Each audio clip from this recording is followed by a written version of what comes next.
muhawe kaze mu kiganiro inyigisho za Bibiliya.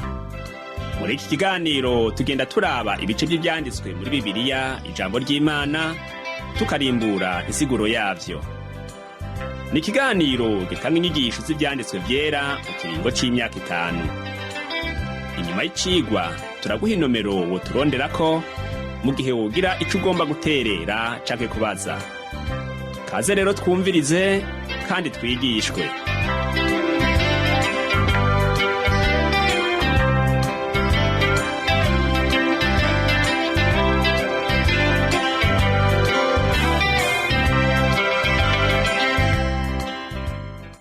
Njuti nama bakunzi mwese muteze amatwi iganiro inyigisho za Bibiliya, turabaramukije tubipfuriza amahoro y'Umwami wacu Yesu Kristo. Turabahaye kaze mu mwanya mwiza nk'uyu w'inyigisho za Bibiliya, tubamenyesha ko muri kumwe na Pastor Rudy Mazumutima ubategura kandi akabashikiriza ikiganiro inyigisho za Bibiliya. Bibuze ko mu cigwa cacu giheruka twarabiye hamwe Daniyeli abwira umwami inzozi ziwe n'ingene zisobanurwa. Daniyeli yamenyesheje umwami ko mu nzozi ziwe yabonye igishushanyo kinini gikayangana mugabo giteye ubwoba. Umutwe waco wari izahabu nziza, igikiriza n'amaboko naco vyari feza, inda n'ibibero vyaco vyari miringa, amaguru y'ivyuma, ibirenge vyari kivange c'ivyuma n'ibumba. Ico gishushanyo cari kigizwe n'ibice vyinshi vy'icuma. Igice cose caserukira ubwami. Mu cigwa caco cuno musi tubandanya kuvugana ku nsobanuro y'ico gishushanyo umwami yabonye mu nzozi. Hanyuma turaza kurabira hamwe ugusenyuka k'ubwami bw'abanyamahanga n'ishingwa ry'ubwami bw'ijuru ngaha kw'isi. Reka rero tubandanye kumva insobanuro z'inzozi za Nebukadineza. Turasoma uyu munsi amajambo y'Imana mu gitabo ca Daniyeli igice ca 2, tuza guhera ku murongo wa 40 tugeze ku murongo wa 45. Ariko imbere yuko dusoma ayo majambo yose, twumviriza abaririmbyi mu ndirimbo yabo ikurikira.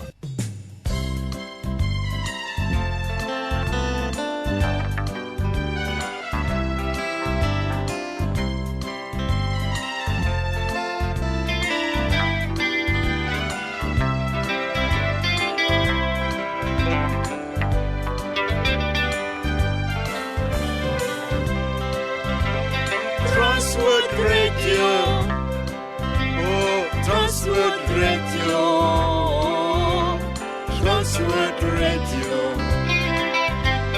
Transworld Radio, Samirana, Samirana, Samirana, Usemera, Samirana, Samirana, Samirana, Usemera.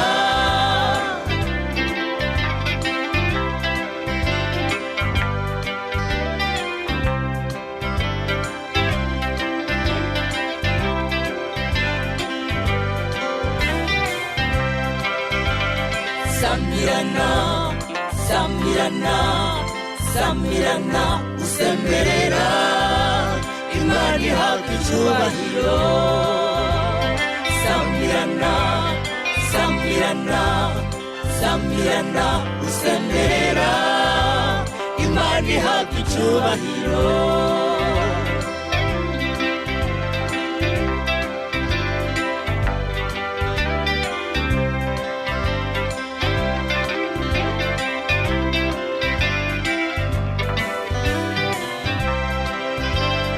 Samirana, usemberera, wamamaza inkuru nziza. Samirana, usemberera, wamamaza inkuru nziza. Inkuru nziza ni agakiza kabonekwa muri Yesu Kristo. Inkuru nziza ni agakiza kabonekwa muri Yesu Kristo. Samirana, Samirana, Samirana, usemberera,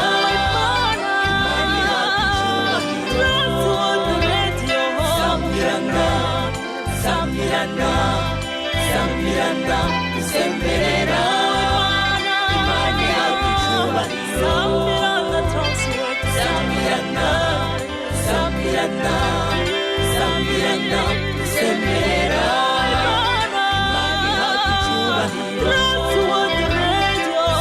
Sambirana, sambirana, sambirana, usembera, imani haki icyubahiro, imani haki icyubahiro, imana rurema, imani haki icyubahiro, imana y'agakiza, imani haki icyubahiro, imani haki icyubahiro.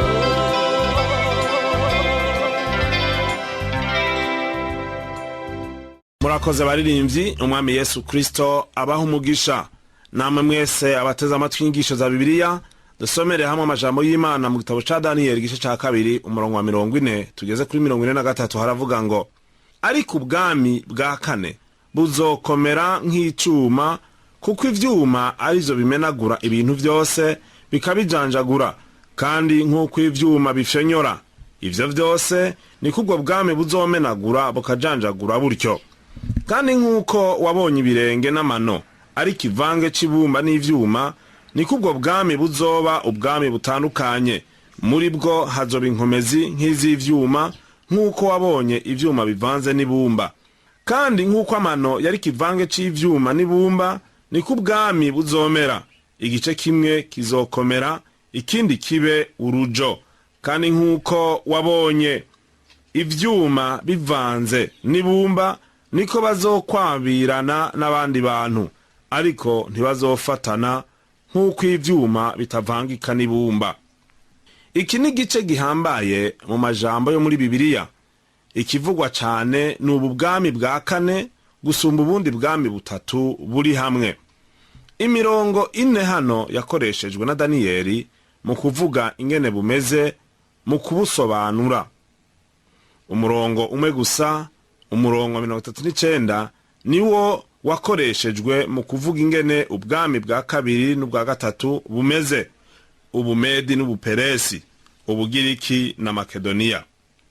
Ubwami bwa kane rero ni ubwami bwo mu minsi ya nyuma. Wibuke ko Daniyeli yari yabwiye Nebukadineza ko ico cari gituma c'igishushanyo yabonye.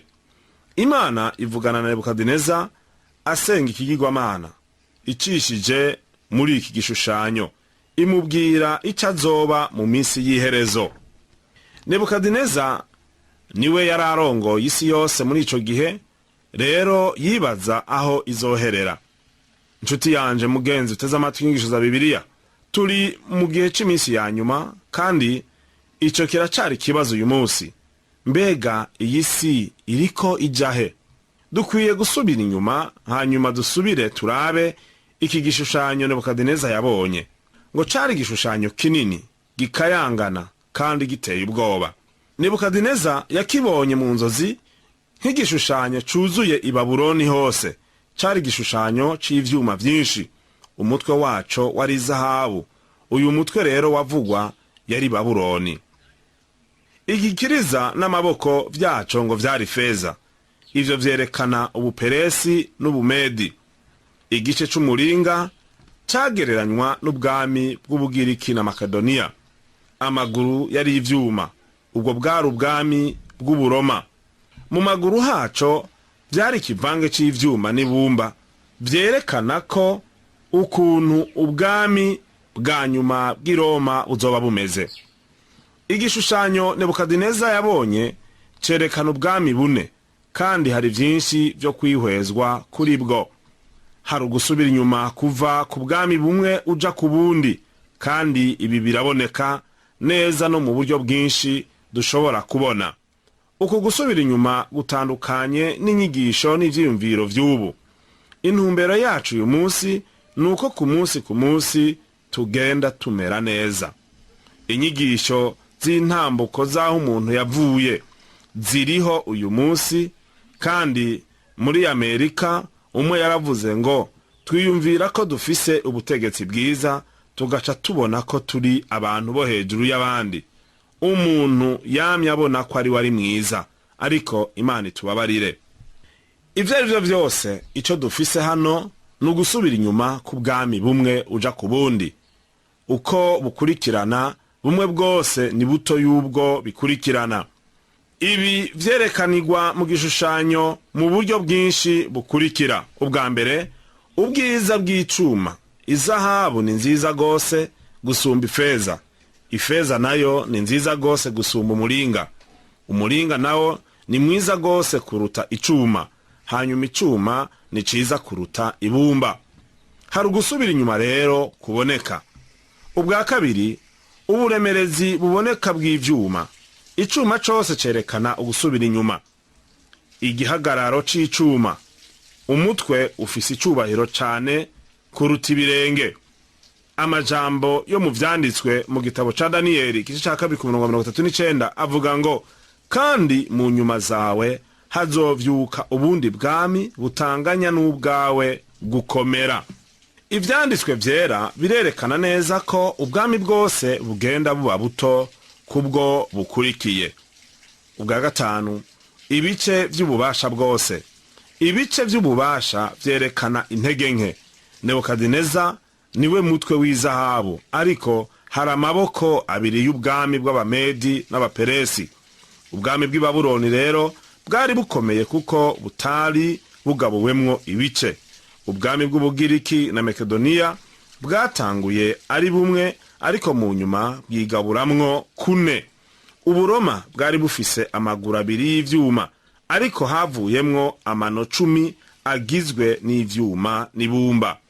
Muri leta zunze ubumwe za Amerika uyu munsi bibaza ko bafise intwaro nziza, aho abantu bashobora kuvuga ko bafise demokarasi, ariko ni intwaro iserukira abanyagihugu. Nta numwe abwira uwundi kuja i Washington DC gushinga ingingo z'amategeko. Nivyo hari abantu benshi bajayo kubabwira ingene bobikora, ariko si beza bagenda, kandi si vyiza. Bari bakwiye umuntu azi vyiza vy'Imana akwiye kubibabwira. Ingorane hari nuko ari abantu babi rero bagenda kubabwira. Umukozi w'Imana Pastor Magi aravuga ati, nshigikiye icyumviro cy'uko demokarasi atari intwaro nziza. Intwaro y'Imana izomera nk'umutwe w'izahabu, umukuru azoba igitandara canke ibuye ridasituwe n'amaboko. Nta wundi aruta umwami nk'uwo, kuko uwo mwami niwe Yesu Kristo. Uyo rero agiye kuzoganza isi, nta numwe azosaba kumuhanura. Nta nama azogirisha mu kuganza isi, nta nama y'abashikiranganje azogira, kandi ntazoguhamagara canke ngo ahamagara abantu ngo baje kugira amatora. Oya, nimba udafashe ingingo rero yo kumukurikira muri ubu bugingo, nshuti yanje mukunzi wumviriza inyigisho za Bibiliya, rero ntumugararize, kuko iyi si zoba ubwami bwiwe. Niwe yayiremye. Wewe nanje turi tuntu dutoya hano kuri iyi si. Imana ifise uburenganzira bwo gukuraho wewe nanje kuri iyi si, nk'uko nokura intozi zinjiye mu nzu yanje canke mu rugo rwanje. Ndashobora kuzipompa umuti wica zigapfa zose. Kubera iki? Kuko ntiziri mu nteguro y'ivyo nateganije ko vyoba mu rugo rwanje. Rero hari abantu benshi muri twebwe tutagira ikibanza mu nteguro y'Imana. Iyi si ni yiwe, azoyigira nziza ibe ibereye kuri we. Intwaro y'Imana izoba intwaro ibereye itigeze kubonwa nabo mw'isi. Siniyumvira ko n'inkoko izobika muri ico gihe atayihaye uruhusha rwo kubika. Umwami Yesu Kristo niwe azoganza. Nuticisha rero bugufi imbere yiwe, siniyumvira ko uzoba ugomba kuba mu bwami bwiwe igihe azobushinga hano kw'isi. Ngira ngo vyoba ari vyiza afise ikindi kibanza yogushiramwo, kugira ngo ntube muri ivyo bibanza vyiza ariko ategurira biwe bamwemeye. Intwaro y'Imana rero izoba irongowe n'umwami, umwami aganza abami. Ubwami bwiwe buzoba bufise ububasha bwose, kandi ukugomba kwiwe kuzotsinda. Nico gituma ari vyiza ko wewe nanje twimenyereza kwicisha bugufi imbere yiwe no kumumenya. Agiye kuzoganza vuba muri iyi misi. Imbere yuko tubandanya, dukwiye kuraba ikindi kintu kimwe. Nta bundi bwami buhambaye bwakurikiye Uburoma. Ubwami bw'Uburoma n'ubwa nyuma, kandi buzobaho mu misi ya nyuma. Mu bisanzwe buriho uyu munsi. Ubu bundi bwami bwasambuwe n'umwasi avuye inyuma, ariko nta mwansi yasambuye uburoma. Atira na Humu bagiye i Roma biba mu gisagara, ariko batangajwe n'ivyiza babonye muri ico gisagara. Yatwaye abantu biwe abasiga mu gisagara. Ubwami bw'i Roma nta mwansi yabusambuye. Roma kiri mu bihugu bihambaye vy'i Burayi uyu munsi, nk'Ubutaliyano, Ubufaransa, Ubwongereza, Ubudagi n'igihugu ca Espanye. Ivyo bihugu vyose ni igice c'ubwami bw'Uburoma. Amategeko y'i Roma aracariho n'ururimi rwaho. Nta numwe avuga Igitaliyani uyu munsi, ariko n'urufatiro rwo kumenya Igifaransa n'izindi ndimi. Intambara yayo imeze nk'impwemu ibandanya. Uburayi bwamye mu ntambara kuva ubwami bwigabuyemwo ubundi bwami. Uyu munsi ni igiki kiriko kiraba? Hari icyiyumviro gishasha kiriko kiratera imbere. Abakiri bato ntibagomba kwitwa Abataliyano canke Abadagi, bagomba kwitwa Abanyaburayi. Ico ciyumviro ni intango yo kwiyumvira ko hari umuntu azoza uwundi munsi gusubiza hamwe ubwo bwami bw'i Roma. Mu vyanditswe vyera, uwo muntu avugwa n'umuntu w'icaha canke Antikristo. Gushinga isoko rimwe i Burayi uyu munsi bishoboka ko bari mu nzira yo kugarukana ubwami bw'i Roma. Yamara Imana itugaye inzira, uwo muntu azoseruka, kandi ibi vyose bishitse ku ndunduro yavyo, kuko ari umuntu wa Satani. Imana ntizomureka rero ngo aseruke kugeza azanye abantu biwe ku izina ryiwe. Niyabikora azokura ishengero ryiwe kuri iyi si. Imana iriko irarangiza integuro yayo, namba biboneka canke bitaboneka. Rero hari umuntu ariko araza azoshira hamwe kandi ubwami bw'i Roma.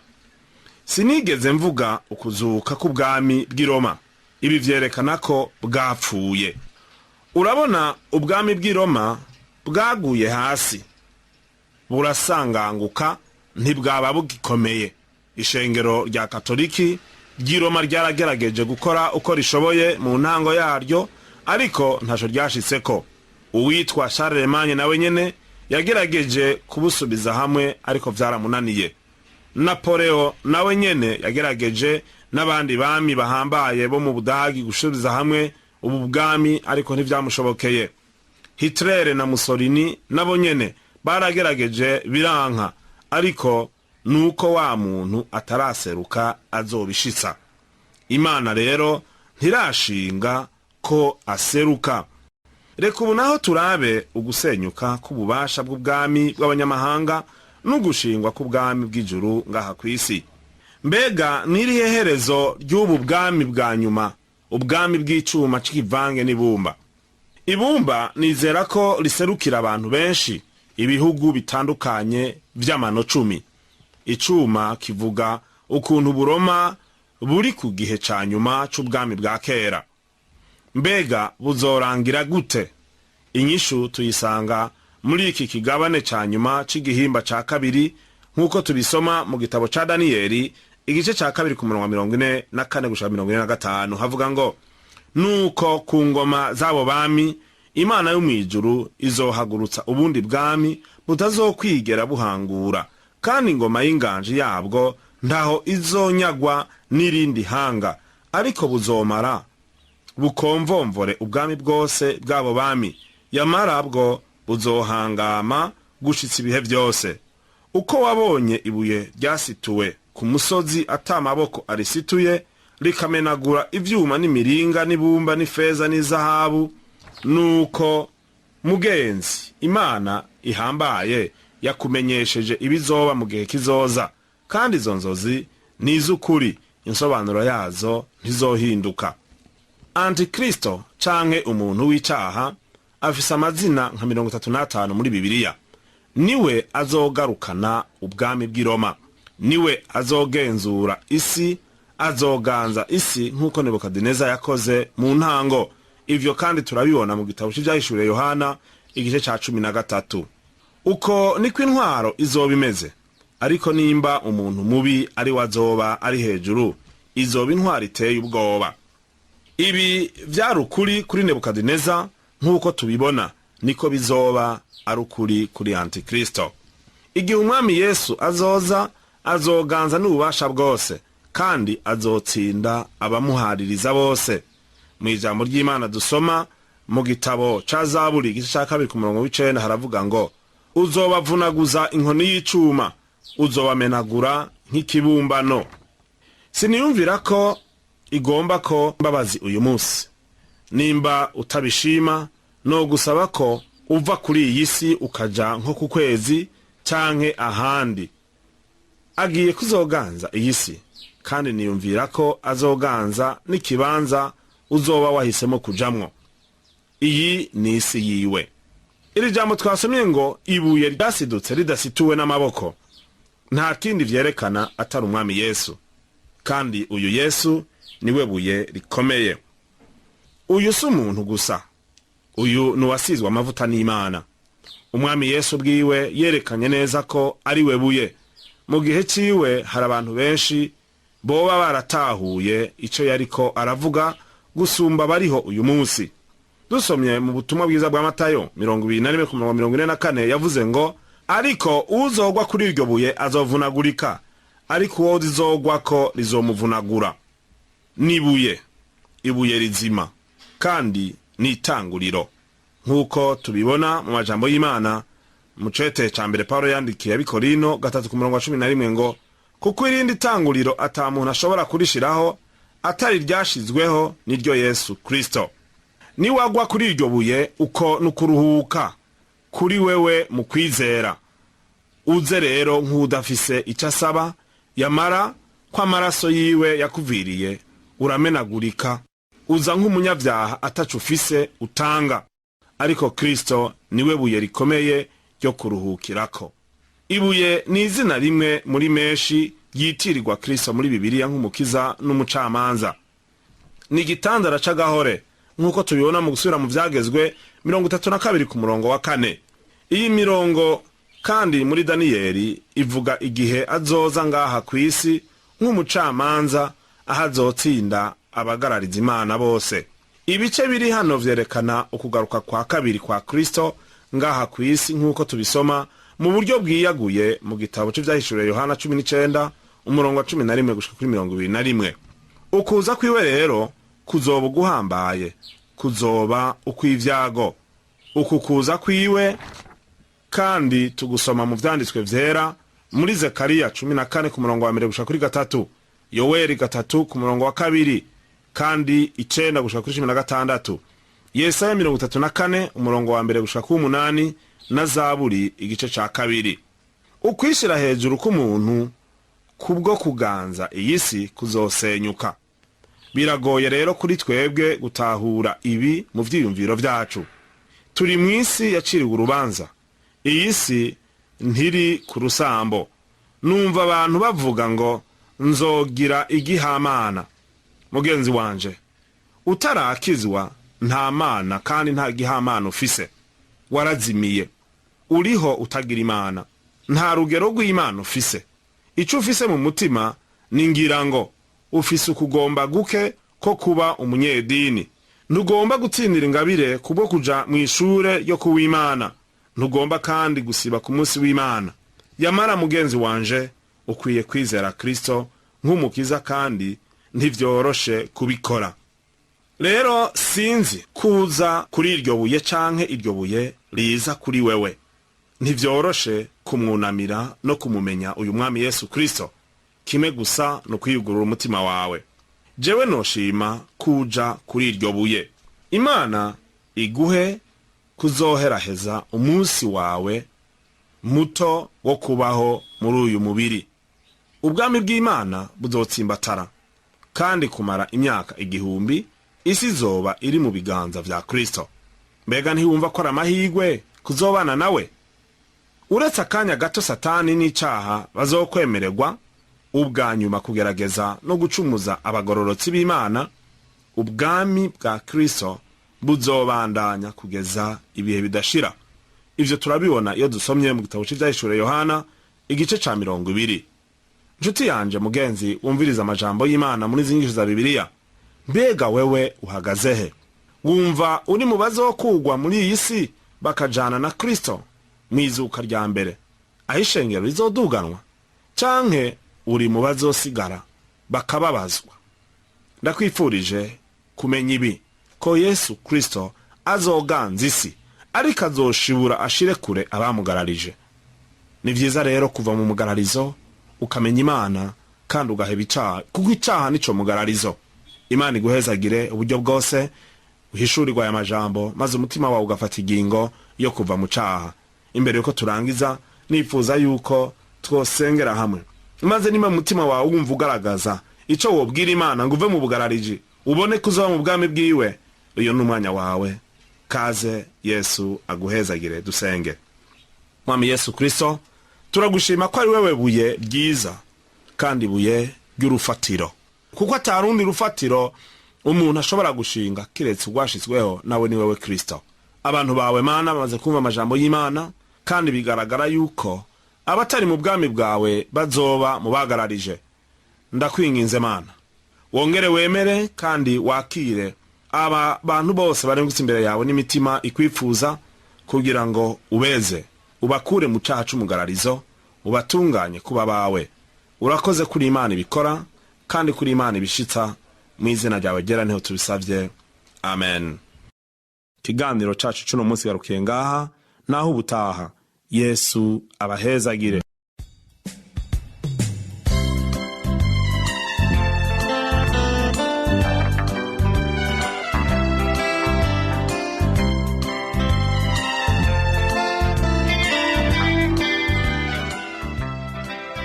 Wakoze kumviriza icigwa c'ijambo ry'Imana c'uyu munsi. Ushobora kumviriza n'ibindi biganiro by'izi nyigisho za Bibiliya, canke ukabikwega ku rubuga rwa interinete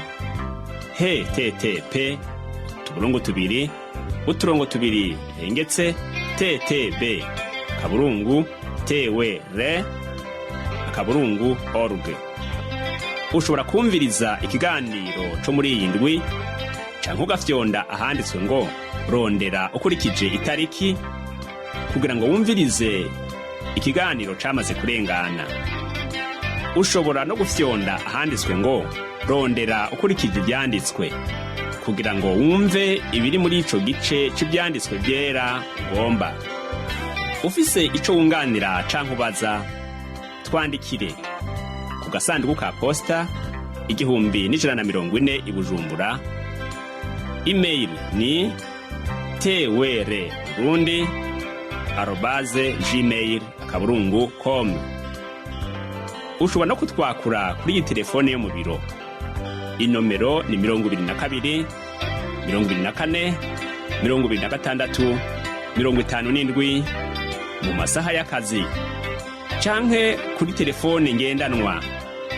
Inimero ni 79 741 993, canke udusanga aho dukorera i Bujumbura kwibarabara ryitiriwe Ubufaransa, hambavu y'ishengero Anglikane ariryo Katedrale Sainte Trinité. Imana iguhezagire ko watwumvirije kandi gufashe gutahura neza iri jambo ryayo.